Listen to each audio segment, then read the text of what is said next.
താങ്കളെ അയച്ചിട്ടില്ല അല്ലെ? എത്ര സ്ഥലത്ത് ഖുർആൻ അങ്ങനെ പറയുന്നുണ്ട്? അപ്പൊ അതിന്റെ ബാക്കി ഓതണോ?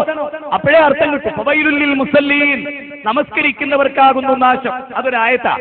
ആ ആയത്ത് ഓതിയിട്ട് നിസ്കരിക്കുന്നവർക്കാകുന്നു നാശം അല്ലാഹു പറയുന്നുണ്ട്. അതുകൊണ്ട് എന്ത് വേണോ? പള്ളി വേണ്ട, പള്ളി ഉണ്ടാക്കണ്ട, പള്ളിപ്പിരിവ് വേണ്ട എന്ന് ഓനെ മന്ദബുദ്ധിനെ വിളിക്കാൻ കഴിയുള്ളൂ. അതിന്റെ അപ്പുറത്ത് കുറെ വാചകമുണ്ട്. ആ വാചകം കേൾപ്പിക്കാൻ ധൈര്യമില്ലാത്ത ഒരു മിനിറ്റ് എനിക്ക് ജനങ്ങളോട് പറയാനുള്ളത്, പ്രത്യേകിച്ച് മുജാഹിദുകളോട്, എന്റെ ക്ലിപ്പിംഗ് ആയിരിക്കും സുന്നികൾ കൂടുതലിടുക. കാരണം എന്താണെന്ന് ചോദിച്ചാൽ എന്റെ പ്രസംഗത്തിന്റെ 1 മിനിറ്റ് അപ്പുറവും 1 മിനിറ്റ് ഇപ്പുറവും ഇടാൻ ധൈര്യമുള്ള ഒരൊറ്റ പണ്ഡിതൻ സമസ്തയിലുണ്ടോ എന്ന് ഞാൻ വെല്ലുവിളിക്കുകയാണ്. ആണായി പിറന്ന ഒരുത്തൻ, നട്ടലുള്ള 1 മിനിറ്റ് അപ്പുറം എന്റെ കേസറ്റ് കേൾപ്പിക്കുന്നതിന്റെ 1 മിനിറ്റ് അപ്പുറവും 1 മിനിറ്റ് ഇപ്പുറവും കേട്ട ഇവരെ കാറ്റുപോകും. ഞാൻ എന്താ പറയുന്നത്, എന്താ വിശദീകരിക്കുന്നത്, എന്താ പഠിപ്പിക്കുന്നത്? മാത്രമല്ല ഈ കേസ് 2.5 മണിക്കൂറുള്ള ഒരു പ്രസംഗത്തിൽ നിന്നാണല്ലോ 1 മിനിറ്റ് പോട്ടെ, 1 മിനിറ്റ് 30 സെക്കൻഡ്, 10 സെക്കൻഡ്, 2.5 സെക്കൻഡ് ഒക്കെ ഇടുന്നത്. ഒരു നാട്ടിലൊരാൾ മൈക്കെട്ടിയിട്ട് 2.5 സെക്കൻഡ് വയലേതായാലും പറയില്ലല്ലോ. 2.5 മണിക്കൂർ പ്രസംഗിച്ച ഒരു പ്രസംഗത്തെയാണ് ഇത്ര നികിഷ്ടമായി കട്ട് ചെയ്ത് കളിപ്പിക്കുന്നത്. ഒരൊറ്റ ക്ലിപ്പിംഗും സത്യസന്ധമല്ല. എന്റെ ക്ലിപ്പിംഗ് ഇട്ടത് ഒരെണ്ണം പോലും ഞാൻ ആ പറഞ്ഞതുമായോ നിങ്ങൾ ധരിച്ചതുമായോ അതിന് ബന്ധമില്ല, ഇല്ല എന്ന് നിങ്ങൾ മനസ്സിലാക്കണം. അതിന് എന്ത് വേണം? ഓരോ നാട്ടിലും ഞാൻ പ്രസംഗിച്ചത് പൂർണ്ണമായിട്ട് കേട്ട സമസ്തക്കാർക്കും ഇല്ല പരാതി, ബാക്കിയുള്ളവർക്കില്ല. കാസർഗോഡ് നടത്തിയ ഒരു പ്രസംഗം ഇവിടെ കൊണ്ടുവന്നിട്ട് അരവാക്ക്, അതാണ് ഒന്ന് ഇവിടെ ഇട്ട കേസറ്റിൽ ഒന്ന്, അത് കേൾപ്പിക്കാം. അതിനപ്പുറം ഞാൻ അതിന് വിപരീതം പറഞ്ഞു. ഏത്? ഞാൻ കള്ളു കുടിച്ചു എന്നിങ്ങനെ ഒരാൾ പറഞ്ഞു നിർത്തി എന്ന് ഭാസ്കരൻ പറയുന്നു എന്നതിന്റെ തൊട്ടപ്പുറത്തുണ്ട്. അപ്പൊ എന്റെ കേസറ്റ് ഞാൻ കള്ളു കുടിച്ചു, അല്ലോ ബാലശ്ശേരി പറഞ്ഞു കേട്ടോ അയാൾ കള്ളു കുടിച്ചു. ഇതാണ് സക്കാബിമാര്. ഭയങ്കര നിങ്ങളുടെ ചർമ്മ സൗഭാഗ്യ അപാരാണ്. കണ്ടാമൃഗം പോലും തോറ്റുപോകും. നിങ്ങളോട് തോറ്റുപോകും. അത്ഭുതകരമാണ് കാര്യങ്ങൾ. അപ്പോൾ ഞാൻ പറയട്ടെ, ഇനി ഇവിടെ വരുമ്പോ അല്ലെങ്കിൽ എവിടെയാണെങ്കിലും 1 മിനിറ്റ് എന്റെ കേസറ്റ, അതിനത് കേൾക്കണമെങ്കിൽ ഈ ഇടുന്ന സാധനങ്ങൾ ഇത് കേൾക്കണ്ടേ? മർക്കസ് സക്കാബ് സുന്നിയെന്ന് ഇതിനു വേണ്ടി ഇരുന്നിട്ട് ശമ്പളം കൊടുത്ത് ഒരു കൂട്ടരെ ഇറക്കി കൊടുക്കുന്ന അത് ഏത് കേസറ്റിലാന്ന് വെറുതെ ഒന്ന് ചോദിച്ചു നോക്കണ്ട. നിങ്ങൾ മുജാഹിദ് ബാലിശ്ശേരി അടുത്ത കേസറ്റിന്റെ പേരൊന്ന് പറയാമോ? അത് തന്നെ. കാരണം ഇതിങ്ങനെ ആക്കിയിട്ട് പൈസക്ക് ശമ്പളമൊക്കെ കൊടുത്ത് നിർത്തി ഓനിങ്ങനെ 35-45 തന്നെ പാക്ക് ചെയ്തിട്ട് കൊടുക്കുകയാണ്. അതിട്ട് അപ്പുറവും കേൾപ്പിച്ചിട്ട് തെറ്റിദ്ധരിപ്പിക്കുക. അതിന് കഴിഞ്ഞു വേറെ ഒന്നുമില്ല. വേറെ ഒരു കാര്യം അതിലില്ല. നിങ്ങൾ ഒന്ന് ശ്രദ്ധിച്ചാൽ മതി. ഒന്നത് പ്രസംഗിക്കുന്ന ഉസ്താദിന് വെറുതെ ഒരു കുറിപ്പ് കൊടുക്കുക. നിങ്ങൾ ഇവിടെ ഇട്ട മുജാഹിദ് ബാലിശ്ശേരിന്റെ ക്ലിപ്പിംഗ് ഏത് കേസറ്റിലാന്ന് അതിന്റെ പേരൊന്ന് പറഞ്ഞു തന്നാൽ മാത്രം മതി. അപ്പൊ കാണങ്ങൾക്ക് ഉസ്താദിന്റെ ഒക്കെ ഒരു വീര്യവും വിപ്ലവവും അറിവും കഴിവും തന്റേടോ ഒക്കെ മനസ്സിലായോ? കൂലി വയലുകാരാണ് കേട്ടോ. സലാത്തും ചൊല്ലി പൈസയും പിരിച്ച് ആരാന്റെ ഹറാമെന്നൊന്ന് ജീവിക്കുന്നവന് ഇതും ചെയ്യാ, ഇതിൽ കഴിഞ്ഞപ്പുറവും ചെയ്യാ. ആ ജാതിനെ കൊണ്ടുവരാനും പേറാനും ഈ ദുനിയാവിൽ മനുഷ്യന്മാരെ കിട്ടുന്ന ഒരു കാലം, ഒരു വല്ലാത്ത കാലം തന്നെയാണത്. ഒരായത്തോതാൻ അറിയില്ല, ഹദീസ് ഉദ്ധരിക്കാൻ അറിയില്ല, അത് പഠിപ്പിച്ചു കൊടുക്കാൻ അറിയില്ല, അതോതി ദീന് പഠിപ്പിക്കാൻ അറിയില്ല, അതോതി ഇസ്ലാമിന്റെ തെറ്റിദ്ധാരണ തിരുത്താൻ അറിയില്ല. എന്നിട്ട് ചാക്കു കടലാസേറ്റ് നടക്കുക. ഇത് ജനങ്ങളെ നിങ്ങൾ തിരിച്ചറിയണം. ഇവിടെയാണ് ഒന്നാമത്തെ കാര്യം. പടച്ച തമ്പുരാനെ ശരിക്കും നേർക്ക് നേരെ പഠിക്കണം. ആരാണ് പടച്ച തമ്പുരാൻ? മുസ്ലിം സമുദായത്തിൽ അള്ളാനെ മനസ്സിലാക്കുന്നിടത്ത് വമ്പിച്ച തകരാറ്. പടച്ച തമ്പുരാനെ മുജാഹിദുകളെ സംബന്ധിച്ചിടത്തോളം അള്ളാനോട് മാത്രമാണ് പ്രാർത്ഥിക്കേണ്ടത് എന്നതിൽ പശ്ചാത്തലമുള്ള ഒരു സംഘടനയിലെ മുജാഹിദ് പ്രസ്ഥാനം തീർത്തു പറയുന്നു, പ്രാർത്ഥന ഇബാദത്താണ്. അത് അള്ളാഹു അല്ലാത്ത ഒരാളോടും നടത്താൻ പാടില്ല. പടച്ച തമ്പുരാൻ നിങ്ങൾ ചിന്തിക്കണം. ഈ സമുദായം ആചരിക്കുന്നതിനെ ആചരിക്കുക എന്നല്ലാതെ ചിന്തിച്ചിട്ടും പഠിച്ചിട്ടും ഒന്നല്ല. ഇബ്രാഹിം നബിയെ രക്ഷിക്കണേ എന്ന് പറയുന്ന ആരെങ്കിലും നിങ്ങൾ മുസ്ലിങ്ങൾക്കിടെ കണ്ടിട്ടുണ്ടോ? ഇബ്രാഹിം നബിയെ കാക്കണേ, ഇബ്രാഹിം നബിയെ രക്ഷിക്കണേ എന്ന് പറയുന്ന ഒരു സമസ്തക്കാരൻ നിങ്ങൾ ഇന്നൊന്നു വരെ കണ്ടിട്ടുണ്ടോ? എന്താ പറയാത്തത്? ഇനി പറയുന്നത് നിങ്ങൾ ശരിക്കും ശ്രദ്ധിക്കണം, നോട്ട് ചെയ്യണം. ഇബ്രാഹിം നബിയെ കാക്കണേ എന്ന് പറയുന്ന ഒരു സമസ്തക്കാരൻ നിങ്ങൾ കണ്ടിട്ടുണ്ടോ? ഇസ്മായിൽ നബിയെ കുട്ടികളെ തരണേ എന്ന് പ്രാർത്ഥിക്കുന്ന ഒരു സമസ്തക്കാരൻ നിങ്ങൾ കണ്ടിട്ടുണ്ടോ? ഉണ്ടോ? ദാവൂദ് നബിയെ കാക്കണേ, മൂസാ നബിയെ രക്ഷിക്കണേ, മൂസാ നബിയെ എന്റെ രോഗം മാറ്റണേ, ഹാറൂൻ നബിയെ എന്റെ രോഗം മാറ്റണേ എന്ന് പ്രാർത്ഥിക്കുന്ന ഒരു മുസ്ലിം നിങ്ങൾ ആരെയും കണ്ടിട്ടുണ്ടോ? ഉണ്ടോ? ഇല്ല. എന്തല്ലാത്ത ഇബ്രാഹിം നബിയെ രക്ഷിക്കണേന്ന് എന്താ സമസ്തക്കാർ പറയാത്തത്? ഇബ്രാഹിം നബി കേൾക്കില്ല ഞങ്ങളുടെ വാദം അല്ല. ഇബ്രാഹിം നബി മഹാനല്ലാന്നോ? ഇബ്രാഹിം നബിക്ക് മൗജിദത്തില്ലാന്നോ? തീക്കുണ്ടാരത്തിൽ നിന്ന് ഒരു പൂന്തോട്ടത്തിൽ ഇരിക്കുന്നവനെ പോലെ രക്ഷപ്പെട്ടു പോകുന്ന ഖലീലുല്ലാഹി ഇബ്രാഹിം അലൈഹിസ്സലാം, ആ ഇബ്രാഹിം അലൈഹിസ്സലാത്തു വസ്സലാമിനെ എന്തുകൊണ്ട് നിങ്ങൾ വിളിക്കുന്നില്ല? മഹാനല്ല നിങ്ങൾക്ക് അഭിപ്രായം ഉണ്ടോ? കേൾക്കൂല നിങ്ങൾക്ക് അഭിപ്രായം ഉണ്ടോ? നിങ്ങളുടെ വാദപ്രകാരം അമ്പിയാക്കളൊക്കെ കേൾക്കണമല്ലോ. എന്നിട്ടും എന്തുകൊണ്ട് നിങ്ങൾ ഇബ്രാഹിം നബിനെ വിളിക്കണില്ല? ഇബ്രാഹിം നബിന്റെ മേലെയാണോ മൊയ്തീൻ ശൈഖ്? ഇബ്രാഹിം നബിന്റെ മേലെയാണോ മമ്പറന്നങ്ങള്? ഇബ്രാഹിം നബിയുടെ മേലെയാണോ ഉള്ളാളന്നങ്ങള്? ആണോ? ഇബ്രാഹിം നബിയുടെ മേലെയാണോ ഏർവാടി ശൈഖ്? ആണോ? ഇബ്രാഹിം നബിന്റെ മേലെയാണോ ബാക്കിയുള്ളവര്? അല്ല. അപ്പൊ എന്താ വിഷയം? ഇതിന്റെ അർത്ഥം ഇബ്രാഹിം നബീനെ വിളിക്കാന്നാ? എന്നാ കുഴപ്പമില്ലാന്നാ? അല്ല. അങ്ങനെ മനസ്സിലാക്കട്ടെ, മനസ്സിലാക്കാൻ വേണ്ടി പഠിപ്പിച്ചില്ല. വിശുദ്ധ ഖുർആനിൽ മൻബത്ത് ബീവിന്റെ പേരുണ്ടോ? ഇല്ല. മൻബത്ത് ബീവിന്റെ പേരുണ്ടോ? ഭീമാ പള്ളി ബീവിന്റെ പേരുണ്ടോ? ഭീമാ മീറ്റന്റെ? ഇല്ല. കന്യാമറിയമിന്റെ പേര് ഖുർആനിലില്ലേ? ഉണ്ട്. എത്ര സ്ഥലത്തുണ്ട്? 34 സ്ഥലത്ത്. 34 സ്ഥലത്ത് മറിയം ബീവിയുടെ പേരുണ്ട്.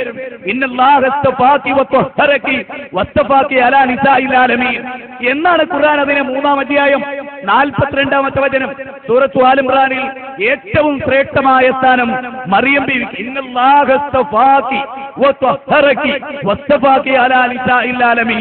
ലോക സ്ത്രീകളിൽ ഏറ്റവും സമുന്നതമായ സ്ഥാനമാണ് മറിയം ബീവിക്ക് അല്ലാഹു നൽകി. മറിയം ബീവിയെ ഖുർആൻ ഒരു അധ്യായത്തിന്റെ പേര് തന്നെ സൂറത്ത് മറിയം 19-ാം അധ്യായം. അത്ര ശ്രേഷ്ഠയാക്കപ്പെട്ട മറിയം ബീവിയെ വിളിച്ചു പ്രാർത്ഥിക്കുന്ന ക്രിസ്ത്യാനി പേറ്റവൻ. ഊരും പേരറിയില്ല, മശുകൂറും കുറവല്ല, ബഹുമാനർ തീർന്നുള്ള നാട് അത്. വെളിയങ്കോടും കാളി കുഞ്ഞിമരക്കാർ ഷഹീദോരും ബഹുമാനരൊക്കെ പെറ്റ നാട് എന്നാ പറയലേ. ഊരും പേരറിയില്ല, മശുകൂറും കുറവല്ല, ബഹുമാനർ തീർന്നുള്ള നാട്. ഈ പെണ്ണിന് ഊരും പേരും ഒന്നുമില്ല. മറിയം ബീവിക്കോ ഊരുണ്ട്, പേരുണ്ട്, മഹത്വമുണ്ട്. ഖുർആനിലുണ്ട്, ഹദീസിലുണ്ട്, ചരിത്രത്തിലുണ്ട്, പൂർവ്വവേദങ്ങളിലുണ്ട്. അങ്ങനെയൊക്കെ മഹത്വമുള്ള മറിയം ബീവിയെ വിളിച്ചു പ്രാർത്ഥിക്കുന്നവർക്കെതിരെ ഗൈറിൽ മഗ്ദൂബി അലൈഹിം വലദ്ദാലീൻ എന്ന് ചെല്ലുന്നവരാണ് നമ്മൾ. അല്ലാഹ് ഖുർആനിൽ പേരെടുത്ത് പറഞ്ഞ ബീവി, ഹദീസ് കൊണ്ട് സ്ഥിരപ്പെട്ട ബീവി, കറാമത്തുകൾ ഏറെ ഉണ്ടായ ബീവി.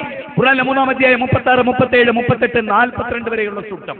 അങ്ങനെയുള്ള മറിയം ബീവിയെ പോലും വിളിച്ചു പ്രാർത്ഥിച്ചവർ പിഴച്ചുപോയെങ്കിൽ, അങ്ങനെയുള്ള മറിയം ബീവിയെ പോലും വിളിച്ചു പ്രാർത്ഥിക്കുന്നവർ പിഴവിലാണ് എന്ന് ഖുർആൻ പഠിപ്പിച്ചിട്ടുണ്ടെങ്കിൽ, ഖുർആനിലില്ലാത്ത, സുന്നത്തിലില്ലാത്ത, ഹദീസിലില്ലാത്ത ഒരു ബീവിയെ വിളിച്ചു പ്രാർത്ഥിക്കുന്നു ഈ സമുദായം.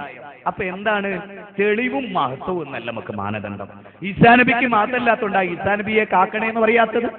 ആണോ? ഒരു സമസ്തക്കാരൻ ഈസാ നബിയെ കാക്കണേ, എന്റെ വദരീങ്ങളെ അല്ലെ, എന്റെ ഇബ്രാഹിം നബിയെ എന്നെന്താ പ്രാർത്ഥിക്കാത്തത്? ഇബ്രാഹിം നബിക്ക് മാത്രല്ലായിട്ടാ? ഞാൻ ചോദിക്കുന്നത് മഹത്വം കൊണ്ടാണെന്നാണല്ലോ. മൊയ്തീൻ ശൈഖ് അള്ളാന്റെ ഏറ്റവും വലിയ വലിയ. ഇബ്രാഹിം നബിയോ? ഇബ്രാഹിം നബിയോ? നിങ്ങൾ എന്താ ഇബ്രാഹിം നബിനെ വിളിക്കാത്തത്? പാരമ്പര്യമായിട്ട് മുമ്പേ ഗമിച്ചീടിന് ഗോപുതന്റെ പിമ്പേ ഗമിക്കും ബഹുഗോക്കളല്ല. ഇങ്ങനെ ചെയ്തു പോകുന്നത് കേട്ട് അല്ലാതെ ചിന്തിക്കാൻ വർക്ക് ചെയ്തിട്ടില്ലല്ലോ. വർക്ക് ചെയ്താൽ മുജാഹിദാവും, വർക്ക് ചെയ്തോടൊക്കെ മുജാഹിദാവുകയും ചെയ്യും. മനസ്സിലായില്ലേ? ആകപ്പാടെ കേരളത്തിലെ ഏത് പണ്ഡിതനും ചേക്കേറാൻ ഒരു സ്ഥാപനം ഉണ്ടെങ്കിൽ കേരള അനുദത്തിൽ മുജാഹിദീൻ പ്രസ്ഥാനം. എന്തുകൊണ്ട്? ഇതിനൊരു ആദർശമുണ്ട്, ഇതിനൊരു ആശയമുണ്ട്, ഇതിനൊരു പ്രമാണമുണ്ട്, ഇതിനൊരു തെളിവുണ്ട്. നിങ്ങൾ മനസ്സിലാക്കി. ഇനി നിങ്ങൾ ചിന്തിച്ചു നോക്കൂ. 1.25 ലക്ഷത്തോളം അംബിയാ മുർസലീങ്ങളിൽ അപ്പൊ നമുക്കറിയാലോ, പ്രവാചകന്മാരുടെ പാതയാവണം നമ്മുടെ പാത എന്നാണല്ലോ നമ്മൾ പറയുന്നത്. വജഅൽനാഹും അഇമ്മതൻ യഹ്ദൂന ബിഅംരിനാ വഔഹൈനാ ഇലൈഹിം ഫീൽ ഖൈറാത്ത്. അല്ലേ ഇങ്ങനെയല്ലേ ഖുർആൻ പറഞ്ഞത്? വിശുദ്ധ ഖുർആനിലെ 21-ാം അധ്യായം സൂറത്തെ അംബിയ 73-ാമത്തെ വചനമാണ്. ആ വചനത്ത് പറയുന്നതെന്നറിയോ? വജഅൽനാഹും അഇമ്മതൻ യഹ്ദൂന ബിഅംരിനാ വഔഹൈനാ ഇലൈഹിം ഫീൽ ഖൈറാത്ത്. അവിടെ പറയണെന്നറിയോ? അപ്രകാരം നമ്മുടെ കൽപ്പന പ്രകാരം നാം പ്രവാചകന്മാരെ തെരഞ്ഞെടുത്തിരിക്കുന്നു. എന്തിനെ? നിങ്ങൾക്ക് മാർഗദർശനം നൽകുന്നവരായിട്ട്. ഈ ഒരു പോയിന്റ് നമ്മൾ പ്രത്യേകം നോട്ട് ചെയ്യേണ്ടതാണ്. നമുക്ക് മാർഗദർശനം നൽകേണ്ടവരാരാ? പ്രവാചകന്മാര്. നാം അവരിലേക്ക് വഹി നൽകി, നാം അവരിലേക്ക് ദിവ്യബോധനം നൽകി. എന്തിന്? വഔഹൈനാ ഇലൈഹിം ഫീലൽ ഖൈറാത്ത്. എന്തൊക്കെയാണ് പുണ്യമെന്നത് അവർ സ്വയം തീരുമാനിച്ചതല്ല, അവർ സ്വയം കണ്ടെത്തിയതല്ല, മറിച്ച് അള്ളാഹു വഹി നൽകിയതാണ്. അപ്പൊ പ്രവാചകന്മാരെയാണ് അള്ളാഹു തെരഞ്ഞെടുത്തത്. അംബിയ 21-ാം അധ്യായം 73-ാമത്തെ വചനമാണ്. അംബിയാക്കളെയാണ് തെരഞ്ഞെടുത്തത്. ആ അംബിയാക്കളിൽ നിങ്ങൾ പരിശോധിക്കണം, 1.25 ലക്ഷത്തോളം അംബിയാ മുർസലീങ്ങൾ ലോകത്ത് വന്നു എന്ന് പറയുന്നുണ്ടല്ലോ. അതുപോലെ 25 പ്രവാചകന്മാരെ ഖുർആൻ പരാമർശിച്ചല്ലോ.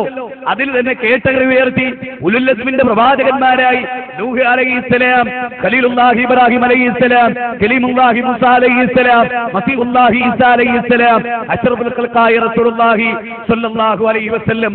ഈ 5 പ്രവാചകന്മാരെ കേട്ടകറി ഉയർത്തി ഉന്നതന്മാരാക്കി പഠിപ്പിച്ചു.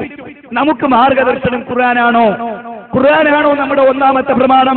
എങ്കിൽ ഞാൻ നിങ്ങളോട് ചോദിക്കുന്നു, ആ ഒന്നാമത്തെ പ്രമാണത്തിൽ മക്കയിൽ അവതരിച്ച 91 അധ്യായം, മദീനയിൽ അവതരിച്ച 23 അധ്യായം, ഈ അധ്യായങ്ങളിലൂടെ കടന്നുപോയാൽ 114 അധ്യായമുള്ള വിശുദ്ധ ഖുർആനിൽ എത്ര നബിമാരുടെ പ്രാർത്ഥന അള്ളാഹു പഠിപ്പിച്ചിട്ടുണ്ട്?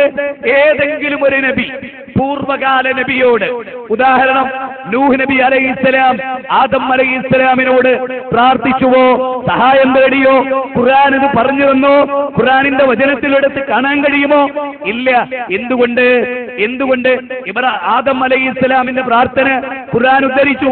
ഖുർആനിലെ 7-ാം അധ്യായം 23-ാമത്തെ വചനം അത് തുടങ്ങുന്നത് തന്നെ എങ്ങനെയാ? റബ്ബനാ വലംനാ എന്നാണ് തുടങ്ങുന്നത്.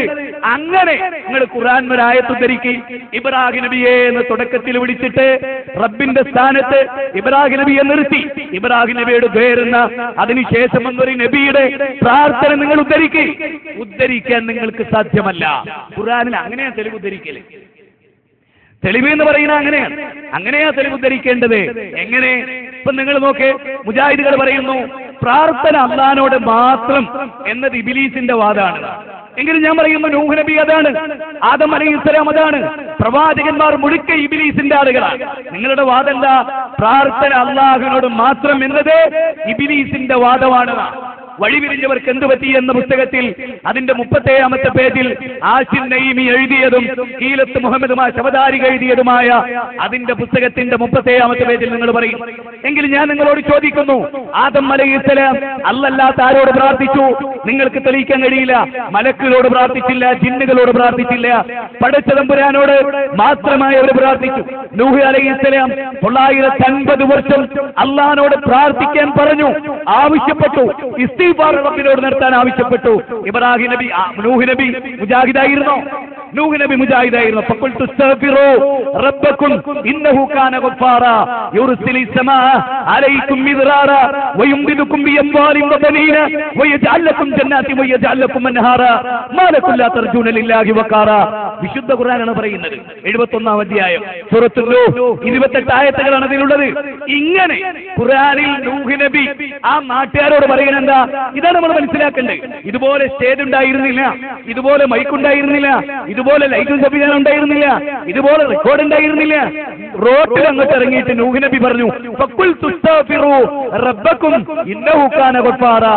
സൂറത്തുൻ നൂഹ് 8 പരിശോധിക്കി, അതിൽ കാണാം നൂഹ് നബി, പടച്ചവനെ നീ അവർക്ക് പുറത്തു കൊടുക്കുന്നതിന് വേണ്ടി ഞാൻ അവരെ വിളിച്ചപ്പോൾ, പടച്ചോനെ നീ അവർക്ക് പുറത്തു കൊടുക്കുന്നതിന് വേണ്ടി ആരാണ് പാപം പൊറുക്കേണ്ടത്? അല്ലാഹുവാണ്. അതുകൊണ്ടാണ് നൂഹ് അലൈഹിസ്സലാം ഫഖുൽതു ഇസ്തഗ്ഫിറൂ റബ്ബക്കും ഇന്നഹു കാന ഗഫാറാ, നിങ്ങൾ നിങ്ങളുടെ റബ്ബിനോട് ഇസ്തിഗ്ഫാർ നടത്തൂ. നിങ്ങൾ എന്നോട് ഇസ്തിഗ്ഫാർ നടത്തുന്നല്ല, ഏതെങ്കിലും പ്രവാചകനോട് ഇസ്തിഗ്ഫാർ നടത്തുന്നല്ല, മറിച്ച് നിങ്ങൾ മനസ്സിലാക്കണം, ഫഖുൽതു ഇസ്തഗ്ഫിറൂ റബ്ബക്കും ഇന്നഹു കാന ഗഫാറാ. ഖുർആനിലെ 71-ാം അധ്യായം 10, 11, 12, 13 അങ്ങനെ റബ്ബിനോട് നിങ്ങൾ ഇസ്തിഗ്ഫാർ നടത്തിയാൽ, പടച്ചോനോട് റബ്ബിനോട് ഇസ്തിഗ്ഫാർ നടത്തിയാൽ നിങ്ങൾക്ക് അവൻ സമൃദ്ധമായി മഴ ചൊരിഞ്ഞു തരും. കണ്ടോ? അല്ലാഹുവോട് ഇസ്തിഗ്ഫാർ നടത്തിയ